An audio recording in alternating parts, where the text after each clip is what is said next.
Olá, meus irmãos, que a graça e a paz do Senhor Jesus esteja com você.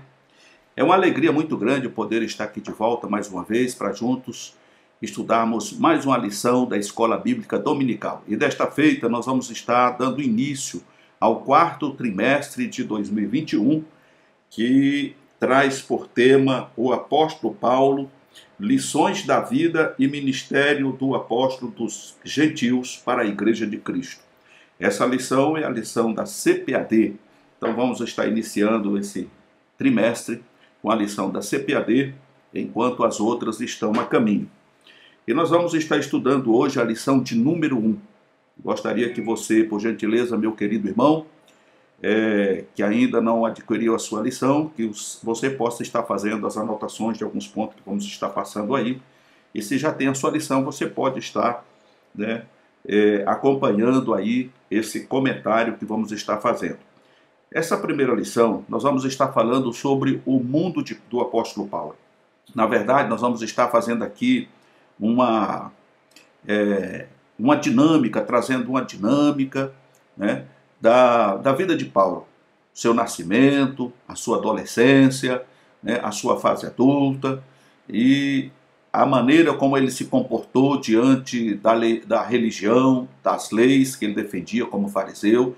Então vamos estar nesse primeiro momento dando início a esse tema, e nas aulas subsequentes nós vamos estar nos aprofundando mais sobre tópicos mais específicos, né? Como a lição 2, por exemplo, nós vamos ter aqui na lição de número 2 um tema já mais profundo, né?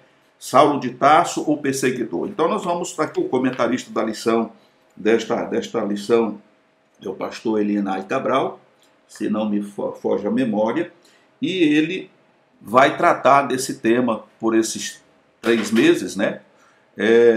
Trazendo cada tópico desse ensinamento do apóstolo Paulo. Então, na lição de hoje, nós vamos estar vendo assim um panorama, melhor dizendo, do que foi Paulo, o seu nascimento, a sua influência no meio em que ele vivia, né, a sua nacionalidade, né, ele tinha dupla nacionalidade, ele era romano e etc., era judeu também, e vamos estar assim adentrando neste primeiro ponto, e depois, nas lições seguintes, nós vamos estar nos aprofundando mais dentro do conteúdo propriamente dito. Ok, meus amados? Então vamos ao textuário que diz: Disse-lhe, porém, o Senhor: Vai, porque este é para mim um vaso escolhido para levar o meu nome diante dos gentios e dos reis e dos filhos de Israel. Atos capítulo 9, versículo de número 15. A verdade prática diz: segundo a sua soberana vontade, Deus usa as circunstâncias para fazer uma grande obra. E aí temos aqui a leitura bíblica em classe, que está registrada em Atos, capítulo 26, do versículo 1 a 7, que diz: Depois, Agripa disse a Paulo: Permite-se-te que te defendas. Então Paulo, estendendo a mão em sua defesa, respondeu: Tenho-me por venturoso, ó rei Agripa, de que perante ti me haja hoje de defender de todas as coisas de que sou acusado pelos judeus. Mormente sabendo eu que tens conhecimento de todos os costumes e questões que há entre os judeus, pelo que te rogo que me ouças com paciência. A minha vida, pois, desde a mocidade, qual haja sido desde o princípio em Jerusalém, entre os da minha nação, todos os judeus a sabem, sabendo de mim, desde o princípio, se o quiserem testificar, que conforme a mais severa seita da nossa religião vivi fariseu. E agora, pela esperança da promessa que por Deus foi feita a nossos pais, estou aqui e sou julgado, a qual as nossas 12 tribos espera chegar, servindo a Deus continuamente, noite e dia. Por esta esperança, ó rei Agripa, eu sou acusado pelos judeus. Então nós vemos aqui nesse primeiro ponto, o apóstolo Paulo fazendo a sua defesa diante do rei Agripa, por conta das acusações que ele estava sofrendo, né, por meio dos judeus que o perseguiam naquela época. Os objetivos dessa lição, o primeiro dele é apresentar o mundo de Paulo no Império Romano. Segundo, discorrer sobre o mundo cultural de Paulo. E terceiro, descrever o mundo religioso de Paulo. Então nós estamos aqui diante da introdução que diz: o assunto deste trimestre é a vida do apóstolo Paulo. Para compreendê-lo melhor, veremos como era o mundo que o apóstolo atuava. Por isso, o texto áureo desta lição apresenta como Paulo foi vocacionado para levar o nome de Jesus diante dos gentios. Conforme vimos aí, né, o capítulo 9, verso 15, onde está registrado o texto áureo dessa lição. E temos ainda, né, quando o Senhor diz, né, disse-lhe, porém, o Senhor. Isso aqui o Senhor está falando com Ananias. Vai, né, porque Ananias, no primeiro momento, se recusou a ir ao encontro de Saulo, porque Ananias conhecia perfeitamente quem era Saulo.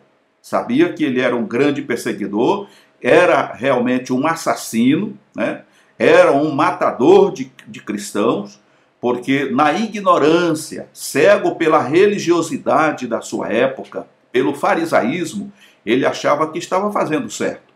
Então ele perseguiu os crentes, ele aprisionou, ele muitas vezes açoitou os crentes, apedrejou, matou, ele dava o voto para as pessoas, né? Ou seja, ele consentia com as pessoas que tiravam a vida dos cristãos na sua época. Então, Ananias, conhecendo a fama, sabendo, inclusive, que ele tinha autoridade concedida pelos sacerdotes para perseguir os crentes aonde quer que eles encontrassem, então nós vemos aí, no primeiro momento, a recusa de Ananias aí um encontro de Saulo. Mas aí o Senhor diz a ele: vai, porque este é para mim um vaso escolhido para levar o meu nome diante dos gentios e dos reis e dos filhos de Israel.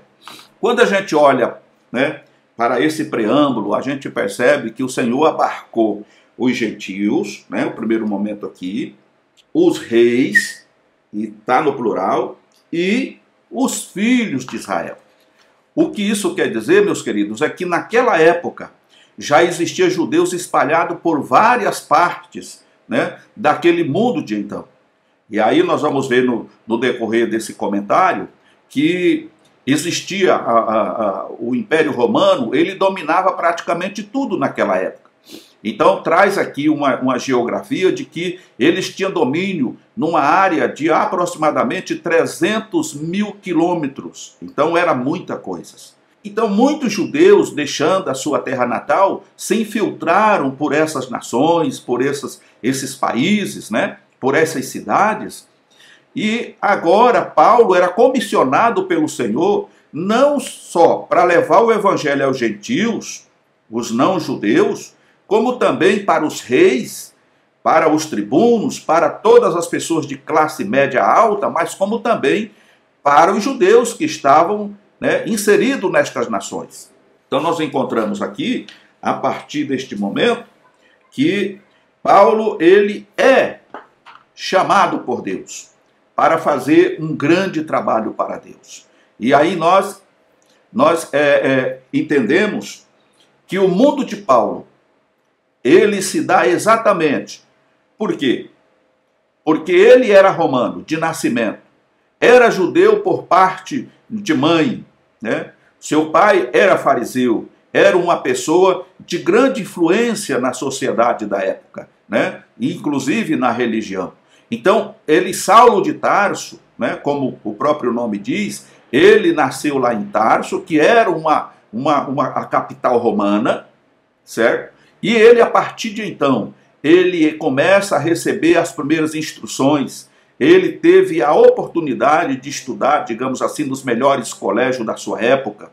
Teve condições de, depois de algum tempo, vir a Jerusalém para ser instruído por Gamaliel, aonde ele passa agora a dominar todo o conhecimento, né, da Torá, das leis mosaicas.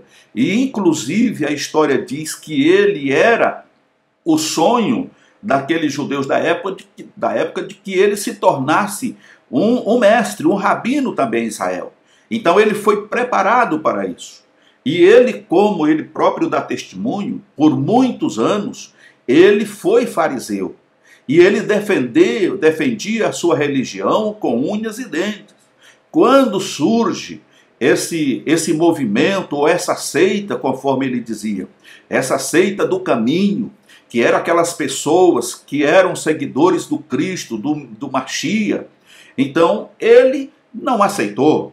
Então ele passou a combater essa religião.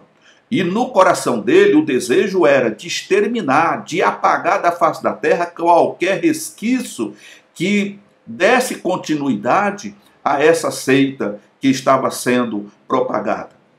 Então ele começa e torna-se um perseguidor.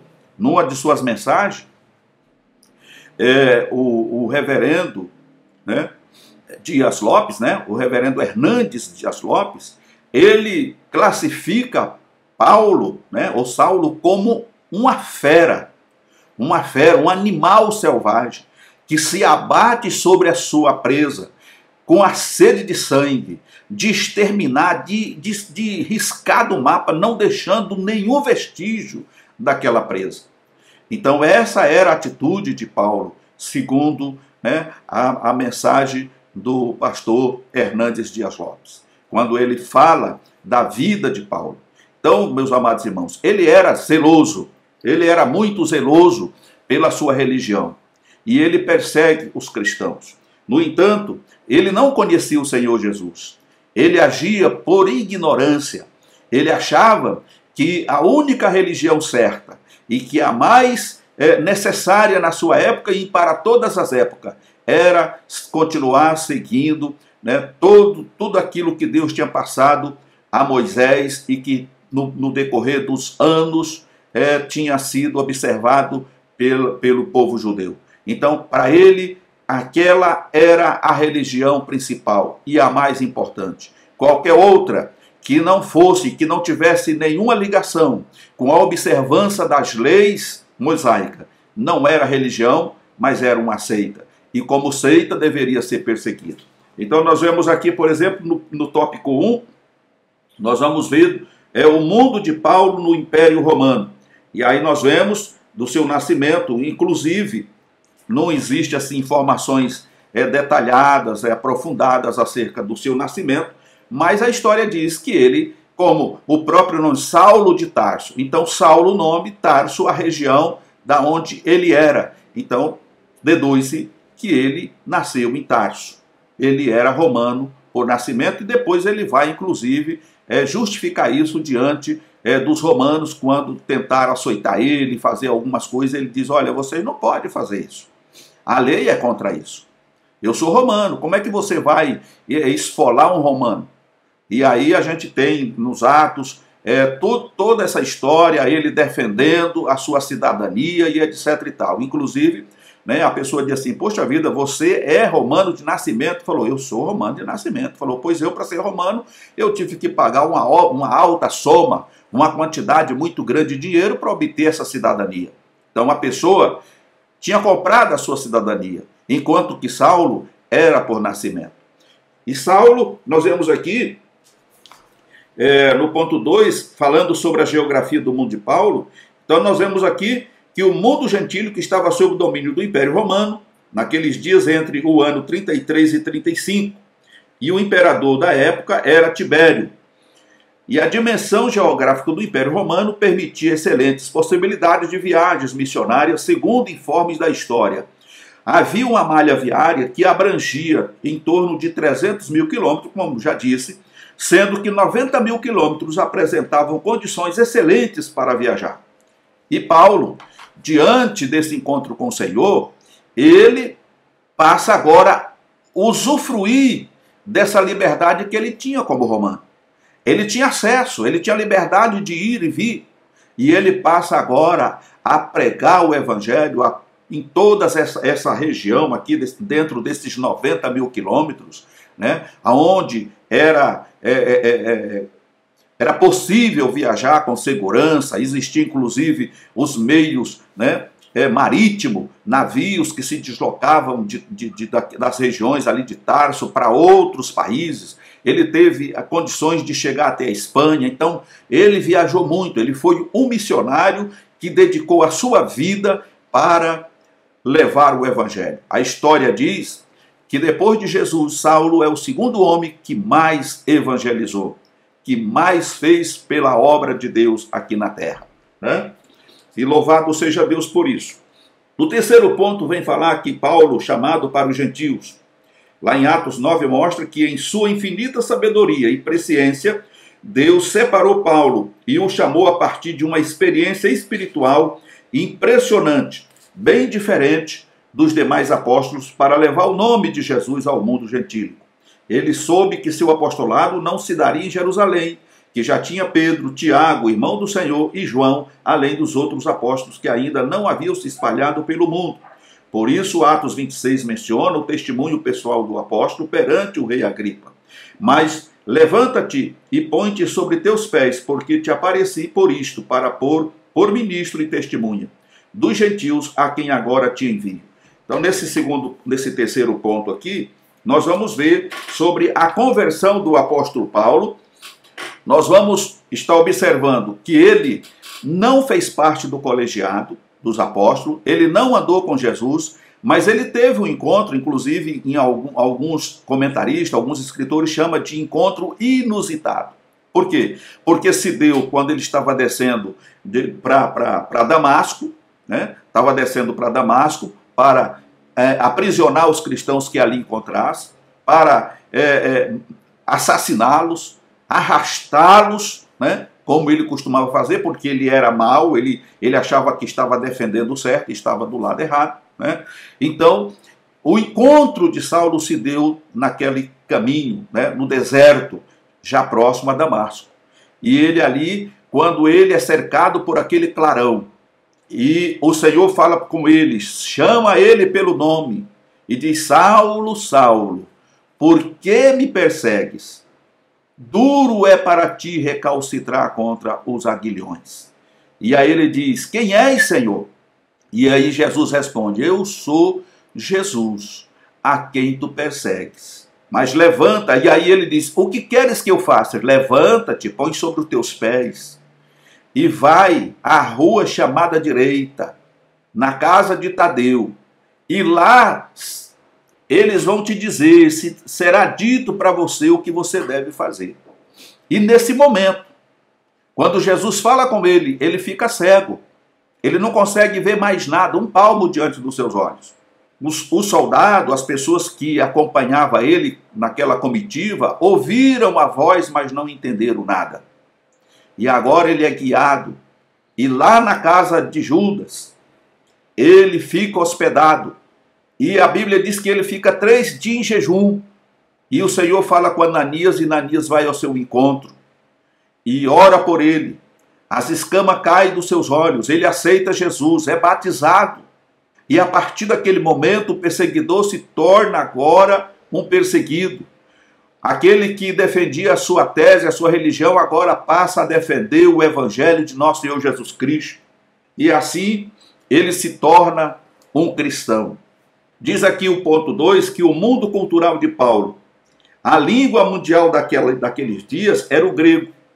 Para o povo judeu, o hebraico e o aramaico eram línguas nativas. Entretanto, apesar de a Palestina e todos os demais países do Médio Oriente estarem sob a autoridade do Império Romano, prevaleceu a língua do grego koiné, possibilitada pela infraestrutura de comunicação do Império. Então, Paulo dominava muito bem o grego koiné. Também era um exímio na língua hebraica e aramaica. Então ele era um poliglota. Ele sabia se comunicar muito bem. Tinha um conhecimento vasto da cultura da época.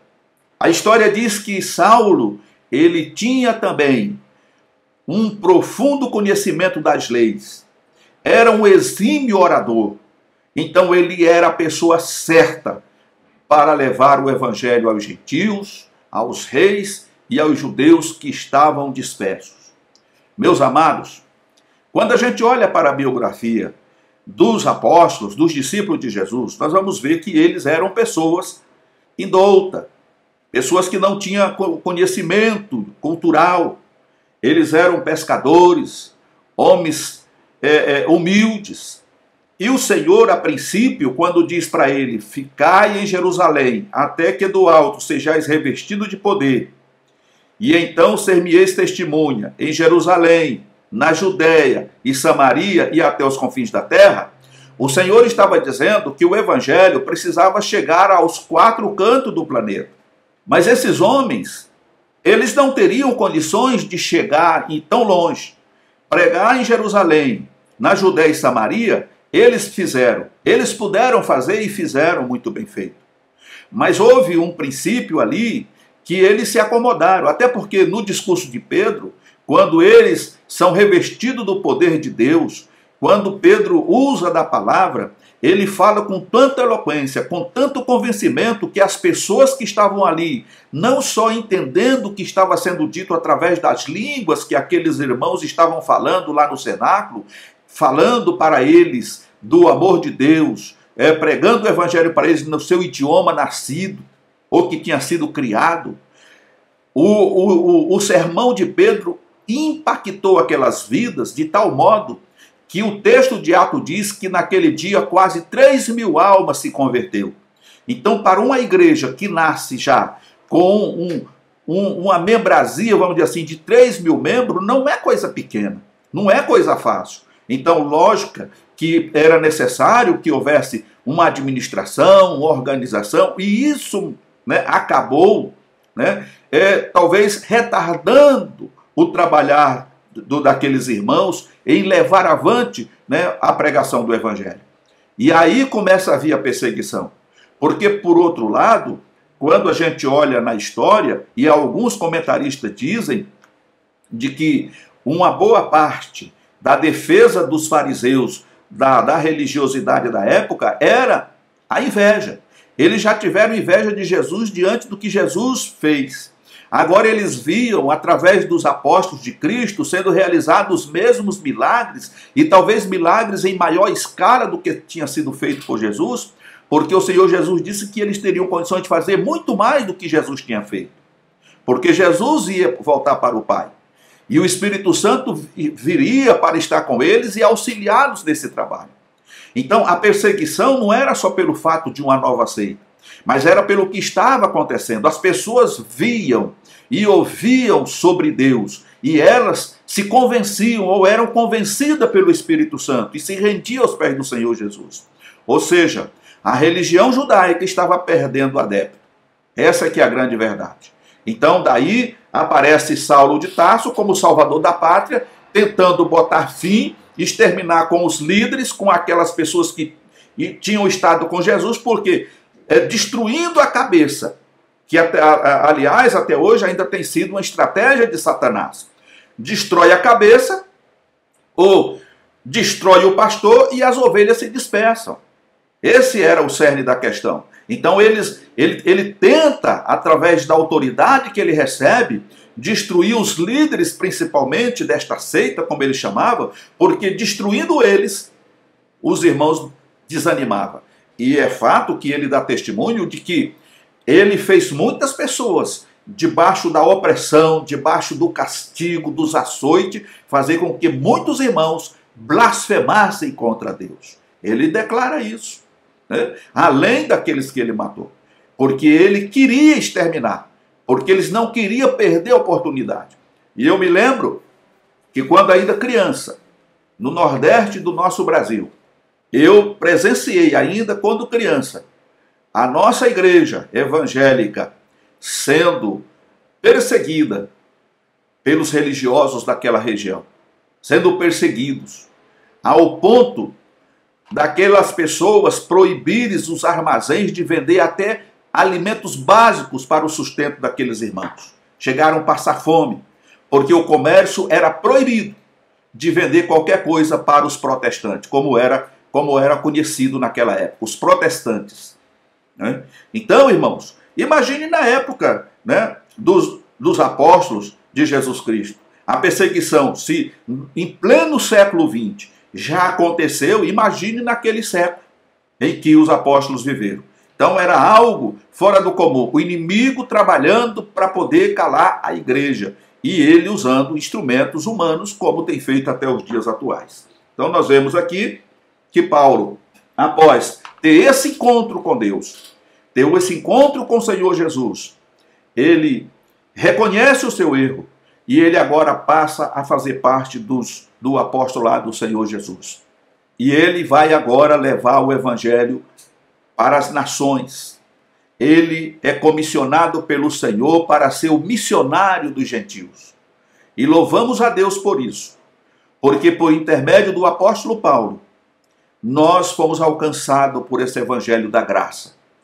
Porque ele se dispôs, assim como os profetas no passado, eles não tinham a sua vida, por importante, não estavam preocupados com status, não estavam preocupados com os holofotes, mas estavam preocupados em anunciar o evangelho de Cristo, mesmo que para isso eles perdessem a sua própria vida. Assim também Paulo se coloca neste patamar, levando o evangelho, enfrentando perseguição, aproveitou todos os meios que Deus lhe concedeu, viajou, sofreu naufrágio, foi acometido de doenças, por exemplo, malária, quase morreu, mas o Senhor esteve com ele, foi açoitado, foi aprisionado e, por fim, foi decapitado. Mas ele em nenhum momento retrocedeu, levou o evangelho e no final da sua vida pôde dizer: combati o bom combate, acabei a carreira e guardei a fé. Irmãos, isso é o mais importante de tudo. Não adianta você combater o combate e esquecer da fé. O importante é combater o bom combate, acabar a carreira, mas manter a fé intacta. É isso que o Senhor espera de nós.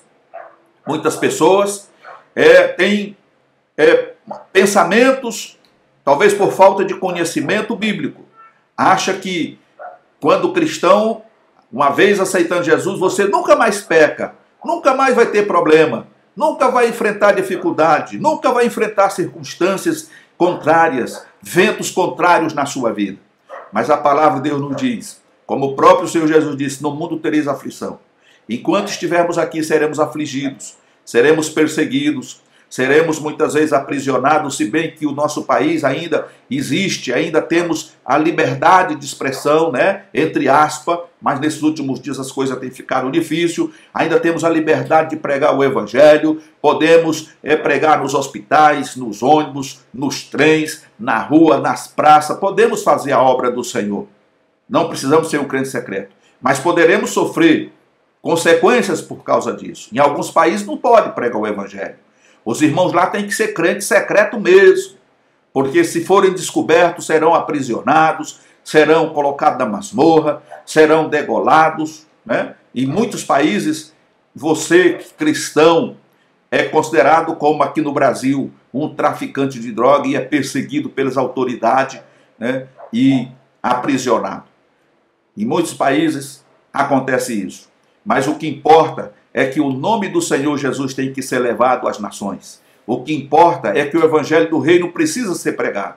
E nós precisamos ter esse destemor, precisamos ter essa capacidade que Paulo teve. Precisamos assumir o cristianismo de fato e saber que mesmo ainda falhando, muitas vezes negando o Senhor, muitas vezes nos eximindo de fazer aquilo que devemos fazer, nós fomos comissionados e o Senhor diz: vocês não escolheram a mim, mas eu escolhi a você e te nomeei para que você vá e dê fruto, produza fruto e que esse fruto permaneça. É isso que o Senhor espera de mim e espera com certeza de você. Aqui temos falado sobre esse pequeno preâmbulo sobre a vida de Paulo, o seu nascimento. A história diz que ele deve ter nascido por volta aí do ano 5. Portanto, quando ele passou a perseguir o povo de Deus, ele já devia ter em torno aí de uns 30, 35 anos, e a vida dele foi mudada, porque ele teve um encontro real com o Senhor. Oxalá